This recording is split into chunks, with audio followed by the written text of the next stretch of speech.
Alam mo, kapag tumatanda na pala tayo, mas priority na natin yung paano maging masaya. Marirealize mo na mas masarap i-enjoy ang buhay pag masaya ka.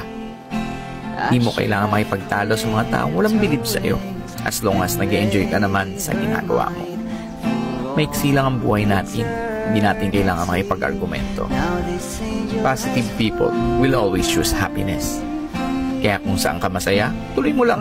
Enjoy lang natin ang ating buhay kung saan tayo nagiging masaya. Did what I did because I love her so. Will she ever? Alam mo, kapag tumatanda na pala tayo, mas priority na natin yung paano maging masaya. Marirealize mo na mas masarap i-enjoy ang buhay pag masaya ka. Di mo kailangan makipagtalo sa mga taong walang bilib sa'yo, as long as nag-enjoy ka naman sa ginagawa mo.